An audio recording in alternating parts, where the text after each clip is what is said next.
probably wondering why I asked you all here tonight. Alright? We need to talk about a serious thing. Road rage, bro. Road rage. You understand? Fucking, I've solved it, and you're welcome. What you do, right, road rage, when someone does you wrong, just imagine that's one of your grandparents, and it helps. On the way here, dude cut me off, and before I snapped, I was like, remember the advice, that's grandma. Grandma did that to you. That was grandma driving the car, that was grandma. Grandma did that to you. So I pull out my phone and I call my grandma, and I'm like, what the fuck is wrong with you? Ah! I felt so much better. Anger just went. Yeah, you're welcome, Beanie Man. I do a lot of gigs in a place called Fremantle, and I live in a place called Midland, so hide your wallets. In between Freo and Midland, on the one road, is 5 McDonald's. Canning Highway into Great Eastern Highway is 5 Maccas. Do you know how hard it is for a man like me not to stop when there's 5 fucking Maccas right in your face hole? The first Maccas, I'm like, you can do this, bro. You're better than this. You don't need it. We go through. The second Maccas, I remember that there's $2 cheeseburgers, and I'm like, oh, $2 cheeseburgers, it's $2 cheeseburgers. I work full time and don't have kids. I can afford a lot of fucking cheeseburgers. Like more than anyone should ever consume. So yeah, by the third Maccas, I'm sweating like a crackhead. I have to stop. I have to do it. Like, can you say no to it? It's 5 in a row. Not me. Yeah, I have to do it, man. The only way, I've only ever made it once, and what I did was every time I got near the drive-thru, I just planted my foot and sped past. I used science, right? So I couldn't actually turn in. Yeah.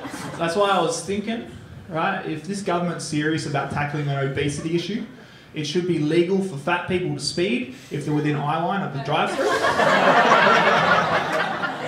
think that would really help. Science.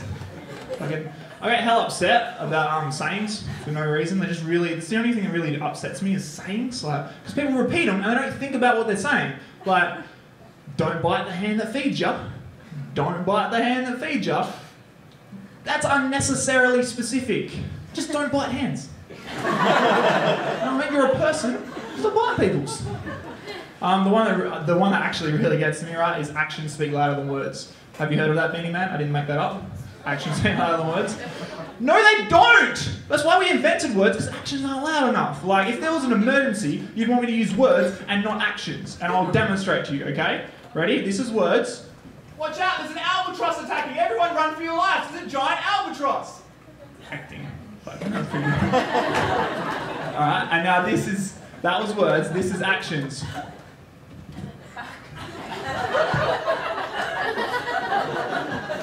See, words are much more effective. If actions spoke louder than words, charades wouldn't be so hard to play. Fact. Okay. Have you guys ever been insulted, right? An insult's so good it doesn't even hurt your feelings?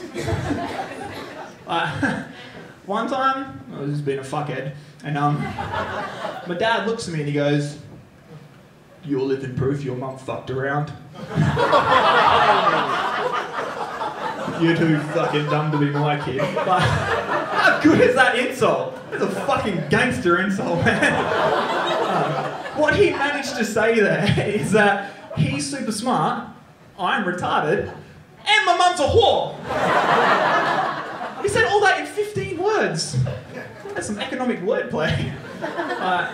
As an adult, you look back and you just kind of applaud it. You're like, fuck man, well done. As an 8-year-old. Cried like a little bitch. Ladies and gentlemen, that's my time. My name's Cameron Fine. Have a fantastic night.